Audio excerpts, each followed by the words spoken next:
Banyak pengguna PC, terutama para pekerja kreatif, udah terbiasa pakai 2 layar atau lebih gitu ya. Nah, kalau udah terbiasa pakai yang lebih banyak, turun jadi 1, itu jadi masalah banget, bre. Nah, kalau pakai laptop, ini sumber masalah. Layarnya cuma 1. Gimana solusinya?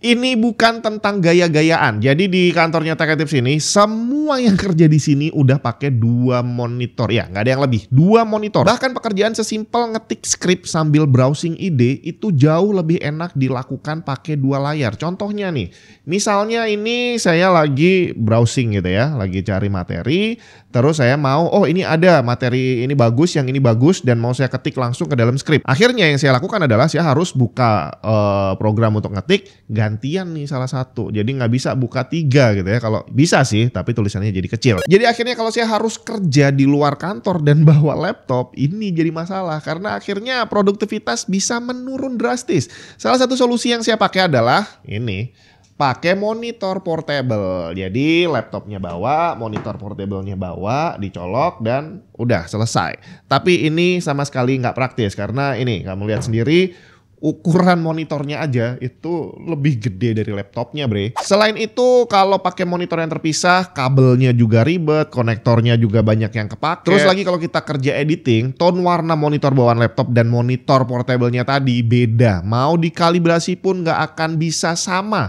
Jadi akhirnya ribet, mana yang mau dijadikan acuan gitu ya. Nah, tapi di sini saya nemuin satu solusi permanen buat kamu yang pengen kerja pakai laptop tapi bisa pakai 2 layar yang sama-sama bagus. Pakai laptop ini deh.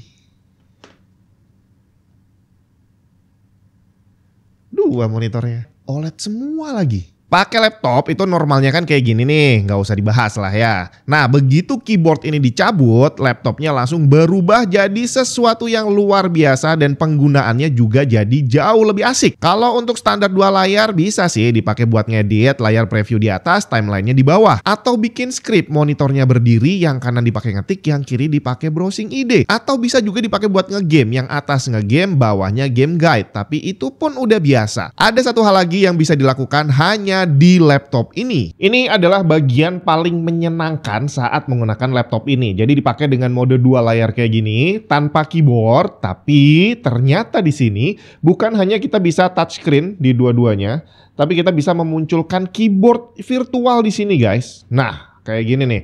Keyboardnya juga bisa dibikin full keyboard atau dibikin bagian kanan ada trackpadnya. Jadi di sini mouse-nya bisa gerak naik turun gitu ya.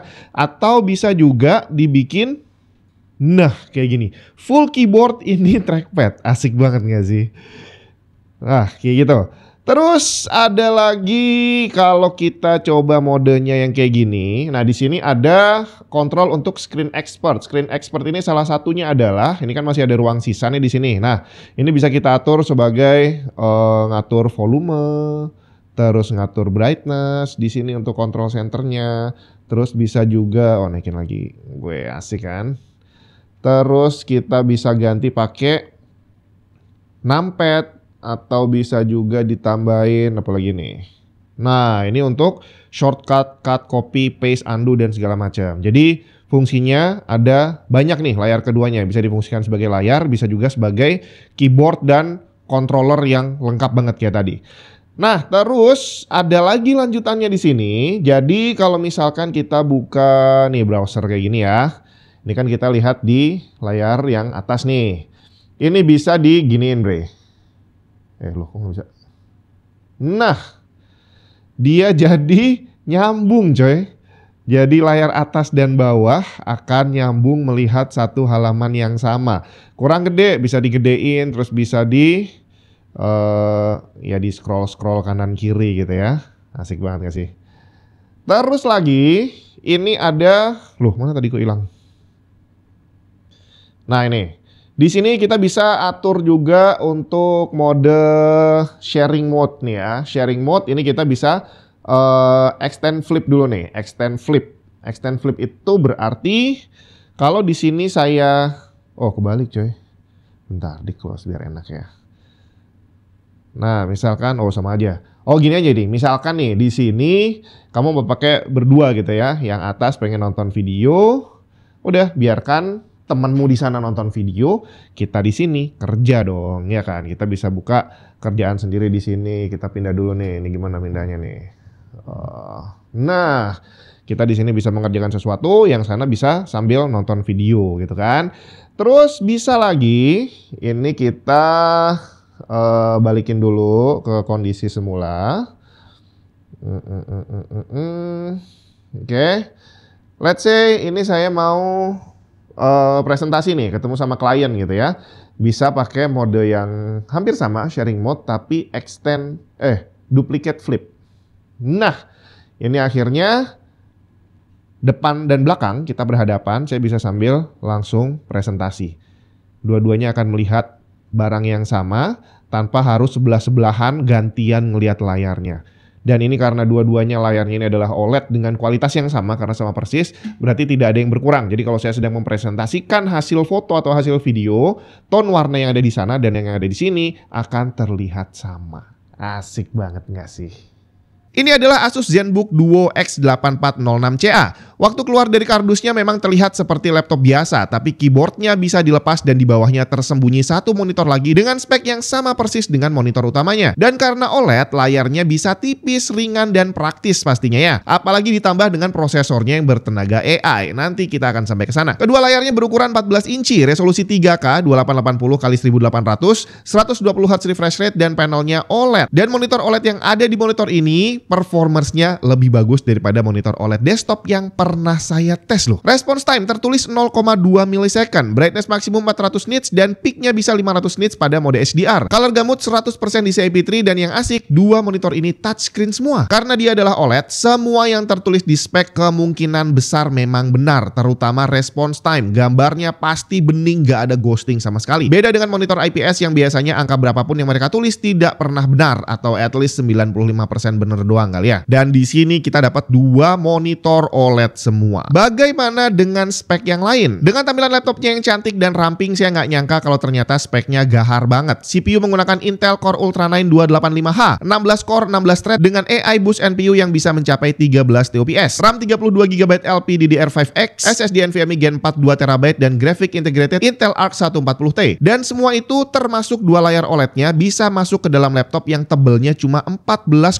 mm dan beratnya cuma 1,35 kg. Ini lebih ringan dibandingin MacBook Air 15 inch loh. Udah ada built-in kickstand untuk penggunaan dual screen mode yang lebih fleksibel. Connectivity ada satu USB-A 5GB per second, dua Thunderbolt 4 yang support display dan power delivery, satu HDMI 2.1, satu audio jack combo 3,5 mm, dan laptop ini udah support ROG XG Mobile External GPU. Jadi ada add-onnya buat bikin laptopnya jadi laptop gaming coy. Laptop ini sebenarnya nggak butuh keyboard fisik kali ya. Jadi berasa pakai tablet dua layar, tapi tenang aja, keyboardnya ini cakep. Asus ErgoSense keyboard dan touchpad tipis banget dan udah ada backlightnya. Dia bisa dipasang di atas layar kedua dan terhubung ke laptop lewat Pogo Pin Connector yang saat nempel otomatis bikin layar kedua mati dan otomatis bikin keyboardnya ngecas. Kalau dicabut dia beralih ke Bluetooth dan layar keduanya otomatis nyala. Audio luar biasa mantap dengan sound dari Harman Kardon yang tersertifikasi Dolby Atmos Stereo.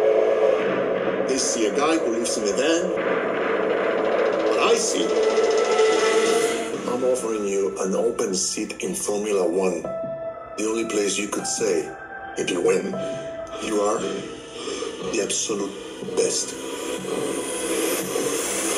Webcamnya juga canggih banget menggunakan AI Sense Camera dengan Windows Studio Effect yang selain bisa meningkatkan keamanan saat online juga punya banyak fitur AI di dalamnya seperti background blur, eye contact, auto framing, dan sebagainya. Mikrofonnya juga udah dilengkapi AI Noise Cancellation, bisa meeting dimanapun tanpa takut terganggu suara ambient yang berisik. Dan tentu saja udah ada Copilot Key-nya, buka AI asisten Windows dengan sekali klik. Oh ya, ada stylusnya juga nih buat para pekerja grafis yang pengen gambar langsung di layarnya. Untuk baterainya 75 Wh yang diklaim bisa bertahan hingga 13 jam. Cuma biasanya klaim ini ada syaratnya. Nanti kita praktekin aktualnya berapa kalau dipakai normal. Tapi sebelum itu kita lihat sekilas performance-nya. Saya tes performance CPU-nya menggunakan Cinebench R23 di mana sepanjang pengujian temperatur CPU maksimum dibuat di angka 90 derajat Celcius. Lebih dari itu akan throttling turun, jadi masih relatif aman. Skor multicore tercatat 10.804 poin yang berarti hampir setara dengan Apple M4. Sedangkan untuk SSD NVMe-nya tercatat read speed-nya di 3.600-an MB per second dan write-nya di 3.100, di mana temperatur maksimum yang terukur selama pengujian adalah 61 derajat Celcius. Bagaimana dengan gaming? Walaupun tidak didesain sebagai laptop gaming, tapi masih lumayan lah ya. Cyberpunk Full HD Medium masih bisa dapat average 37 fps dan nggak terlalu stutter. Red Dead Redemption 2 Full HD Balance masih bisa dapat average 33 fps. Clear Obscure Full HD Medium agak berat, cuma dapat 23 fps average. Tapi kalau balapan, Forza Horizon 5 Full HD High masih boleh lah, dapat average 43 fps. Kemudian untuk kualitas layar OLED-nya, nggak usah ditanya kalau ini. Gambarnya udah bisa dipastikan jernih dan tajam. Kenapa? Pertama, response time. Satu-satunya jenis panel yang responsnya hampir instan ya OLED ini, di mana terukur respons tercepatnya benar-benar 0 millisecond. Kedua, kontras rasionya yang infinite. Hitamnya OLED adalah pixelnya dimatiin, jadi blacknya hitam sempurna dan bikin warnanya tajam banget. Seperti kita lihat di sini, bahkan pada brightness di setting ke 82 nits aja, blacknya zero, hitam sempurna. Ditambah lagi color gamutnya yang mencapai 120% DCI-P3 atau hampir 170% sRGB. Jauh lebih canggih dibandingin sebagian besar monitor desktop yang udah ada di pasaran. Gambar yang tampil jelas bening dan tanpa cacat. Bukan melebih-lebihkan, tapi memang hasil pengukurannya menunjukkan demikian. Tapi untuk dapat akurasi warna, monitornya masih perlu dikalibrasi. Saya kalibrasi pada brightness 138 nits, terlihat kontrasnya masih perfect. White balance yang sebelumnya 6700 Kelvin jadi lebih bagus, pas di 6500 Kelvin. Gray balance-nya juga udah bagus banget, ditambah akurasi warna yang jadi jauh lebih baik. Terakhir, daya tahan aktual baterainya. Saya coba untuk melakukan kerjaan office, ngetik dengan sedikit browsing sambil full streaming nonton YouTube. Dengan satu layar aktif, brightness 50%, dari posisi baterai full sampai mati 0%, ternyata bisa bertahan 7 jam 31 menit. Berikutnya saya coba skenario yang sama, tapi kali ini dengan dua layar nyala semua di brightness 50%. Hasilnya dari baterai full sampai mati 0% butuh waktu 5 jam 47 menit. Jadi seharusnya kalau brightness-nya dikurangi dan murni dipakai kerja doang tanpa streaming video, mungkin bisa kali ya nyampe 13 jam sesuai spek. Luar biasa. Dari cara pakainya yang unik dan bener-bener kalau kamu lagi presentasi nggak bakal malu kali ya pakai laptop kayak gini. Ditambah lagi ternyata spek dan performance-nya gahar banget coy. Tapi di sini saya pengen kasih beberapa tips. Jadi kalau pakai laptop biasa kan nggak usah kasih tips, juga semua orang udah tahu gitu ya. Tapi karena ini adalah laptop yang spesial desainnya, ini ada beberapa hal yang perlu diperhatikan. Yang pertama, ini keyboard tipis banget. Ini adalah keyboard Bluetooth. Dan kalau ini kamu pakai dalam mode Bluetooth kayak gini, lepas dari laptopnya, delay-nya akan terasa. Jadi kalau kamu pencet, dia responnya nggak terlalu cepat gitu ya. Karena memang Bluetooth itu ada delay yang lumayan gede, apapun Bluetooth-nya. Jadi kalau kamu butuh respons cepat dari keyboardnya, mau nggak mau harus dipasang kayak gini. Karena begitu dia nempel, konektornya nempel di sini, dia otomatis langsung jadi wire. Koneksinya bukan lagi Bluetooth, tapi langsung directly dari keyboard ke laptopnya. Dan ini hasilnya, responnya jadi jauh lebih cepat. Tinggal permasalahannya adalah, di saat ini keyboardnya nempel, monitornya ketutup, kalau laptopnya dipakai untuk kerja berat, jadi dipakai untuk render misalkan, otomatis akan ada panas berlebih dari bawah sini. Jadi kalau mau dipakai untuk kerja berat macam render tadi, kalau bisa sih pakai kickstand kayak gini. Jadi dia berdiri biar panasnya lebih cepat terbuang. Karena kalau sampai dia panasnya nggak segera pergi, karena dia nempel sama monitornya, ya takutnya ada dampak negatif ke monitor dalam jangka panjang. Dan semisal mau kamu pakai dalam mode laptop, jadi ini dilipat, terus dipakai selayaknya laptop normal, ya kalau cuma kerja enteng, ngetik, office nggak masalah sih. Tapi kalau edit video yang kira-kira CPU-nya bakal kerja dan bakal panas, kalau bisa dikasih stand aja, pasang stand sendiri karena di sini nggak ada stand untuk berdiri yang terlalu tegak ya. Tapi kalau emang kamu bisa ya udah pakai kickstand tadi nggak masalah. Dan udah sih, ini dia Asus ZenBook Duo UX8406CA. Gak cuma dapat laptop dengan dua layar, tapi dua layar OLED yang bener-bener perfect dan cocok dipakai buat kerjaan apapun. Bahkan kalau dipakai ketemu sama klien, kamu presentasi gitu ya, bakal menambah level kegantengan kamu bre. Daya tahan baterainya juga gak abal-abal. Jadi kalau saya biasanya ngetik doang, gak pakai nonton video, ya harusnya sih mungkin bisa mepet-mepet 13 jam kali ya. Gak perlu sering-sering cari colokan listrik. Penasaran sama harganya atau pengen langsung beli? Klik aja keranjangnya ada di bawah untuk lihat harga dan langsung check out kalau mau. Laptopnya ada garansi resmi 3 tahun dari Asus, dan setahu saya sih Asus ini adalah salah satu yang nggak ribet gitu ya. Jadi kalau biasanya para PC builder itu pusing klaim garansi, cari distributornya di mana, kalau Asus kamu tinggal datang aja ke service center Asus. Ini tersebar di seluruh Indonesia, nggak perlu pusing-pusing cari distributor bre.